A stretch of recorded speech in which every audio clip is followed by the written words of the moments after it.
이익을 포기할 때 찾아오는 하나님의 임재라는 제목으로 말씀을 전할 때 큰 은혜가 있길 간절히 소망합니다.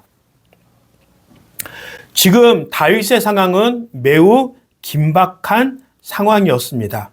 자칫 때를 놓치면 압살롬이 예루살렘 성으로 공격해 들어와서 함락시키고 다윗을 포로로 잡을 수 있는 그런 긴박한 상황이었기 때문에 그렇습니다.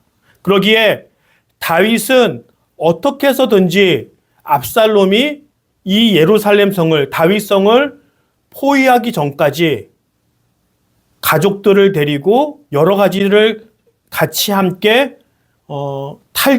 다윗성을 탈출하고 잡히지 않는 것이 가장 큰 목적 중에 하나입니다. 그러기 위해서는 무엇을 고민해야 할까요? 내가 이것을 지금 가져가야 되는지, 가져가야 되지 않은지를 선별하는 작업이 필요합니다.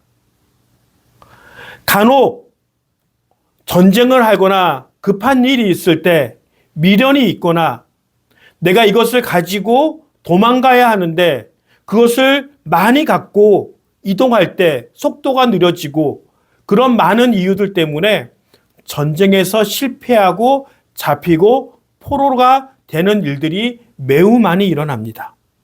그래서 숙제는 무엇이냐면 내가 정말 필요한 것만 아주 간단하게 챙겨서 다윗성을 떠나는 것이 매우 중요한 일입니다. 그런데 이것은 또 다른 숙제가 하나 더 남겨져 있어요.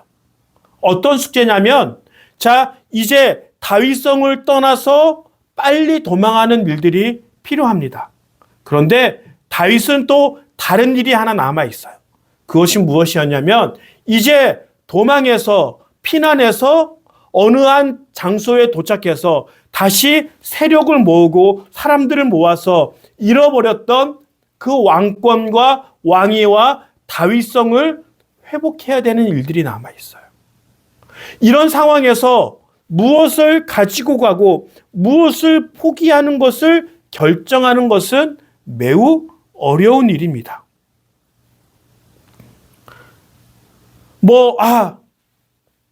이제 다시 힘을 모아야 되기 때문에 금은 보화가 필요하고 많은 사람들도 필요하다. 근데 그것을 다 가지고 같이 도망을 가면 잡힐 수밖에 없는 이 상황에서 오늘 본문을 통해서 다윗이 무엇은 취하고 무엇은 함께 있는지 그것을 한번 살펴보고자 합니다.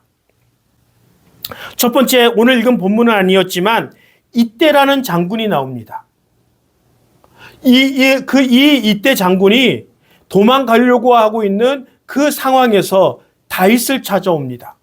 그러면서 다윗 왕이시여, 내가 다윗 왕과 함께 하기를 원합니다. 그리고 이때 주위에는 600명의 용사들이 함께 있었습니다.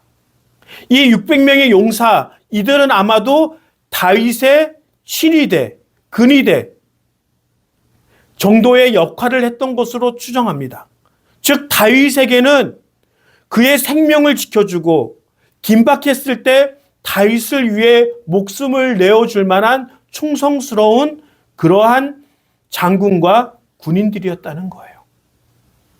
지금 이 상황에서 그렇게 그들과 함께 한다면 천군만마를 얻을 정도로 매우 이득이 될 만한 매우 중요한 사람들이었습니다.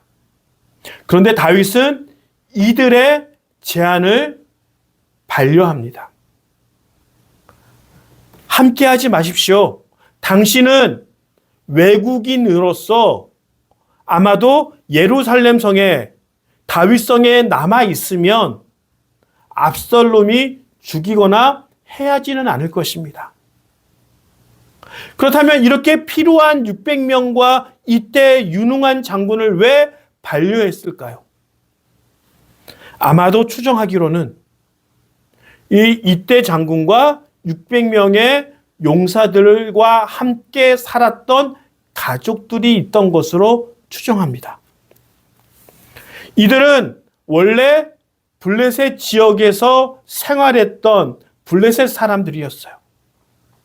그런데 이 다윗이 블레셋 성으로 투항하고 그들과 함께 생활했을 때 함께 지냈던 용사들로서 블레셋을 떠나서 이제까지 많은 기간 동안 다윗과 함께했던 사람들이었습니다. 그렇다는 것은 바로 그들이 다윗성에 그들의 가족과 그들의 모든 삶의 터전이 남아있는 거예요. 그런데 만약에 이때와 600명의 군사들이 다윗과 함께 간다는 것은 두 가지가 있겠죠. 가족들을 다윗성에 내버려 두고 가거나 아니면 함께 가거나. 그런데 압살롬이 이때와 600명의 군사들이 다윗을 따라갔는데 그들의 가족들을 내버려 둘까요? 그렇지 않겠죠. 600명의 군사와 함께 간다는 것은 그의 가족들도 함께 간다는 그 의미가 포함이 되어 있습니다. 그래서 22절에 보면 가드 사람 이때도 자기의 부하들과 자기에게 딸린 아이들을 모두 거느리고 건너갔다. 이제 비로소 다윗이 그들의 충성심과 그들을 떼어놓을 수 없는 것을 알기 때문에 그래 같이 갑시다라고 허락한 뒤에 모든 가족들과 함께 다윗을 따랐다라고 나와 있습니다. 그런데 다윗에게는 이것이 쉽지 않은 결정이었어요. 그 600명의 용사와 가족들이 함께 했다는 것은 싸울 수 있는 600명의 용사를 얻었다는 것도 포함되지만 그의 식솔들을 다 합쳐서 최소한 2,000명이 넘는 사람들이 함께 했다는 거예요. 그렇다면 그들을 그냥 데려갈 수는 없는 거예요. 그들을 먹이고 입힐 보급품이 필요한 거예요. 지금 당장 자기 몸만 도망가기도 힘든 상황에서 이 용사들의 가족들까지 함께 이동하고 먹이고 함께 할 수 있는 형편이 되지 않는다는 것입니다. 그리고 두 번째로 후세라는 전략가가 있습니다. 아마도 이 사람은 매우 늙거나 몸이 불편해서 다윗과 함께 가는 것이 많은 어려움이 있는 것으로 추정됩니다. 그래서 이 후사는 제갈량처럼 전략을 세우며 지혜가 충분한 사람이었습니다. 그래서 이 후세가 다윗에게 찾아가서 내가 당신과 함께 가겠습니다 라고 얘기했을 때 이 다윗은 짐이 된다라고 얘기하고 있고 이제 그가 함께하지 못할 전략을 그에게 얘기합니다. 함께하지 마십시오. 그런데 압살롬의 전략가인 사람들이 전략을 세울 때 몰래 내 편에서 전략을 세워주십시오. 그렇게 요청합니다. 아마도 함께 데려가기에 나이와 건강 상태가 충분치 않았고 그래서 그들에게 이 후세에게 충분한 사명의 일을 비전을 그에게 다시 그렇게 주게 됩니다.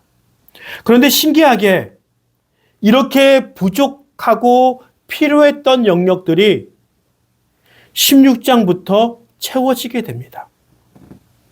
얼마나 그 많은 사람들이 600명과 함께 다윗과 피난길에 그렇게 출정하고 있었을 때 시바라는 사람이 나귀 2마리와 안장을 얹고 그 위에 빵 200개와 건포도 뭉치 100덩이와 여름과일 100개와 포도주 한 가죽 부대를 싣고 왔다. 즉 정말 지금 당장 필요한 그 음식을 가지고 다윗을 찾아왔던 거예요. 이 사람들 데려가기에 너무 부담스러운데, 음식이 부족한데, 보급품이 부족한데, 라고 생각했는데, 그것을 채워줄 만한 어마어마한 음식이, 전투 식량이 도착했고, 그것으로 인하여서 부족하지만 그 많은 사람과 함께 먹고 그 길을 갈 수 있는 그 충분한 음식이 제공이 되어진 거예요. 그리고 그 이후에 이 압살롬이 다윗을 곧바로 쫓아가고 잡으려고 했을 때 이 후세가 압살롬에게 얘기합니다. 왕이시여, 이 여기는 압살롬입니다. 압살롬이시여, 다윗은 전쟁터에서 뼈가 굵은 사람이었습니다. 그는 백전노장이었고 그와 함께한 사람들은 너무나도 용맹한 사람들이었습니다. 그런데 그들의 뒤를 쫓아가서 기습한다는 것은 쉬운 일이 아니에요.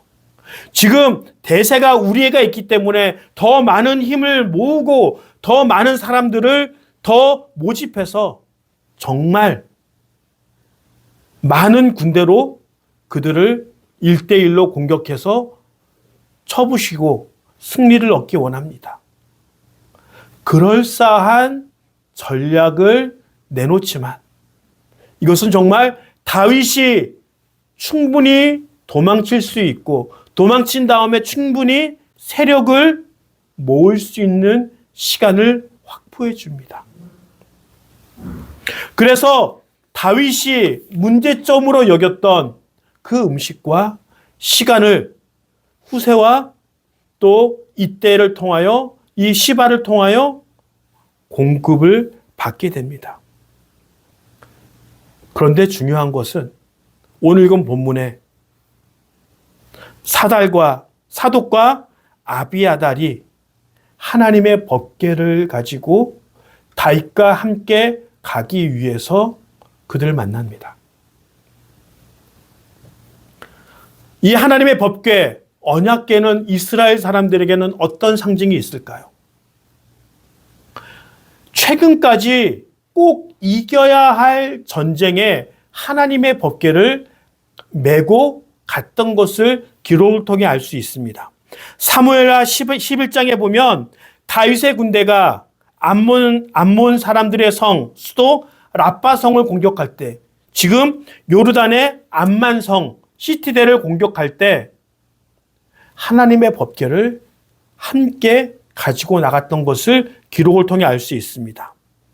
11장 11절에 보면 우리아가 다윗에게 대답하였다. 언약궤와 이스라엘과 유다가 모두 장막을 치고 지내며 저의 상관이신 요압 장군과 인근위의 모든 신하가 벌판에서 진을 치고 있습니다. 이것을 우리아가 다윗에게 고백한 거예요.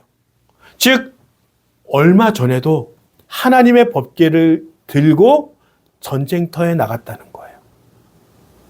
즉 이 하나님의 법궤는 이스라엘 사람들에게는 승리의 상징인 거예요. 그리고 다윗이 왕이로서 완전히 된 다음에 그 다윗성에 하나님의 법궤를 가져다 놓으려고 최선을 다해 노력합니다. 실패했음에도 그 실패에 안주하지 않고 새로운 방법, 올바른 방법을 찾아내서 결국에는 하나님의 궤를 다윗의 근처에 갖다 놓습니다. 왜 그랬을까요? 그 왕의 정당성, 왕으로서 갖춰져야 할 많은 것들 중에 하나님의 궤를 내가 갖고 있다라고 하는 것은 그만큼 저 사람이 하나님의 그런 정당성을 갖고 있구나. 아직까지 왕은 다윗이야 라고 하는 그런 무언의 표현이 그 안에 포함되어 있는 거예요. 그런데 이 하나님의 법궤는 단점이 있어요. 어떤 단점이냐면 이 하나님의 법궤를 이동할 때는, 옮길 때에는 꼭 레위인 4명이 들고 어깨에 메고 이동해야 합니다. 그런데 이것을 내려가는, 도망하는 그 길은 해발 700m에서 거의 800m, 900m, 1km까지 내려가는 가파른 길이에요. 가파른 길을 내려갈 때 그 어깨에 메고 내려간다는 것은 쉽지 않습니다. 하나님의 법궤가 흔들렸을 때 떨어지는 것을 손으로 막은 사람이 어떻게 됐죠? 그 자리에서 죽었어요. 그리고 하나님의 이 법궤를 수레로, 동물이 끄는 수레에 옮기는 것은 아주 잘못된 방법입니다.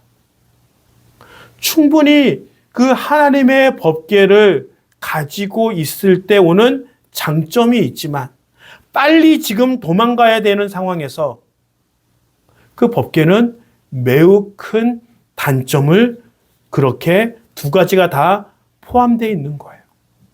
그래서 이 다윗은 결국 결정합니다. 이것은 그냥 다윗성에 있어야 합니다. 우리와 함께 가지 못합니다. 그렇게 얘기합니다. 다윗이 이렇게 그 귀하고 귀한 하나님의 임재의 상징인 하나님의 법궤를 포기할 수 있었던 것은 단순히 이것이 나에게 장점이 있고 단점이 있기 때문에 그런 것을 가지고 선택할 수도 있지만, 다윗은 이제 하나님 앞에서 정신을 차리기 시작합니다. 하나님의 법궤가 그 법궤 자체로 하나님의 임재를 상징한다거나 전쟁에서 승리를 가져다 주는 위대한 도구가 되어줄 수 없다는 것을 깨닫기 시작한 거예요. 사무엘의 스승이었던 엘리 제사장과 그의 아들이었던 홈니와 비느하스가, 홈니와 비느하스는 개망나니처럼 하나님을 무시하였고 하나님께 들어오는 많은 재물들을 도둑질을 하는 상태에서 승리를 기원하는 마음으로 하나님의 법궤를 전쟁터에 가지고 나갔지만 하나님 말씀에 순종하지 않고 하나님의 임재가 떠난 그 하나님의 법궤는 이스라엘과 홈니와 비느하스를 지켜주지 못했습니다. 그래서 홈니와 비느하스는 전쟁터에서 죽음을 당하게 되고 그 하나님의 법궤는 블레셋으로 전리품으로 그렇게 잡혀가게 됩니다. 이것이 기억이 났다는 거예요. 아, 나단이 자기에게 얘기했던 그 예언이, 그 말씀이 나에게 실현되어지는구나. 자녀들이 서로 죽이고 나의 아내들이 험한 꼴을 당하게 된다는 것을 비로소 깨닫게 됩니다. 그러면서 다윗은 정신을 차리고 이 껍데기뿐인 하나님의 법궤는 나에게 아무런 유익을 가져다 주지 않는구나. 그러면서 그 하나님의 법궤를 함께하지 않는 것으로 결정합니다. 우리가 위급한 상황에 있었을 때 우리는 어떻게 하죠? 어떻게 해서든지 이 위험한 상태를 벗어나기 위해 티끌 같은 것도 나의 편으로, 나의 도구로 사용하려고 최선을 다해 노력합니다. 만약에 다윗이 정말 이 긴급한 상황에서 이것을 벗어나려고 했다면 그냥 이 작은 희망마저 포기하는 것이 쉽지 않은 결정이었어요. 수단과 방법을 가리지 않고 이 하나님을 방패 삼아 자기 자신을 지키고 싶었던 그 욕심이 생겨날 수도 있었을 것입니다. 그런데 지금 당장 다윗에게 필요한 것은 이 하나님의 법궤가 아니라 이 하나님의 법궤에 기적을 일으킬 만한 하나님의 임재하심이고 하나님이 돌보시고 내가 믿음대로 살아가는 모습이 없기 때문에 이 법궤가 나에게 아무런 유익을 가져다 주지 않는다는 것을 깨달은 거예요. 그래서 내가 하나님의 임재하심이 나에게 올 수 있도록 내가 그 징계를 뛰어넘는 하나님의 믿음을 가지기 위해 그것을 포기할 수 있었던 믿음이 있었던 거예요. 우리가 실패하고 하나님의 징계를 받아들이는 것은 매우 어려운 일입니다. 하나님이 나를 징계하셨어? 왜 하나님이 나를 심판하셨을까? 징계하셨을까? 왜 내가 이런 어려움을 겪고 있는 것일까? 그것을 순순히 받아들이는 것은 매우 어려운 일입니다. 그런데 다윗은 이 하나님의 법궤를 포기하는 것, 그것은 자포자기가 한 게 아니에요. 그 삶을 포기했다라고 볼 수 없어요. 자기가 하나님의 징계 안에 있는데 그 법궤를 쥐어잡고 싶어하는 이 욕심의 덧없음을 내려놓은 거예요. 그러면서 나에게 진짜로 필요한 것은 하나님의 법궤가 아니라 하나님의 임재이고 진정한 회개와 하나님의 말씀대로 살아가는 그 믿음이 자기에게 필요하다는 것을 알고 있었기 때문에, 깨달았기 때문에 그 위대한 하나님의 법궤를 포기할 수 있었던 거예요. 많은 사람들이 얘기합니다. 기도하고 매달리면 기적은 일어난다. 내게 능력 주시는 자 안에서 내가 모든 것을 할 수 있다. 믿음이 이기네. 그러면서 하지 말아야 할 것들을 부여잡고 있습니다. 봐라, 야곱처럼 자기 형을 속이고 그렇게 축복받아야 돼 라고 이야기합니다. 자기 형을 속이고 그렇게 장자권을 얻었던 야곱은 어떻게 살아갑니까? 그 사랑하는 아버지와 어머니와 헤어지고 그 사랑하는 어머니와 만나지 못하며 그렇게 형벌을 받습니다. 그리고 그의 아들들은 어떨까요? 아버지께 거짓말을 하고 자기 동생 요셉을 상인에게 팔아 넘기는 그 흉악한 세월을 살아가고 있습니다. 결국에 징계를 회피하고 징계를 거스르며 그 징계를 피하기 위해 몸부림치는 것보다 징계 가운데 원하시는 하나님, 징계 가운데 나의 믿음이 회복되어지며 그 징계 가운데 끊어졌던 하나님과의 친밀한 관계가 회복되어지는 그것을 하나님이 기대하시는 거예요. 법궤를 가지고 가지 않았지만 음식이 생깁니다.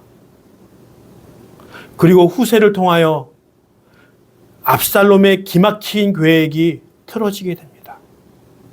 그리고 다윗이 주변에 사람들이 모이고 결국에는 다윗이 승리하고 잃어버렸던 왕권을 다시 얻게 되는 놀라운 기적이 하나님의 법궤 없이도 위대한 기적이 일어납니다.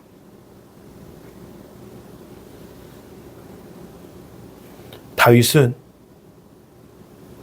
하나님의 법궤를 포기했을 때 비로소 하나님의 도우심을 경험할 수 있었던 거예요.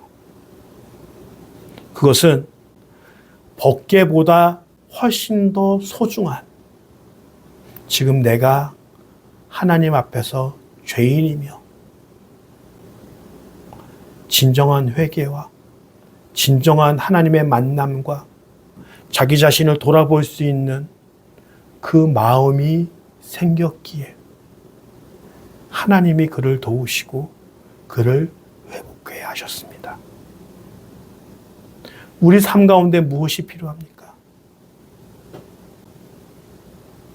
우리에게 진정으로 필요한 것은 하나님의 법궤가 아닌 징계 가운데서도 하나님의 뜻을 쫓아가며 하나님이 나에게 원하는 것이 무엇인지 깨달아가며 끊어졌던 하나님의 관계를 회복시킬 수 있는 그 믿음이 우리에게 더 필요하다는 것을 기억하시고 법궤와 같은 그런 것들을 쫓아서 믿음 생활하는 것이 아니라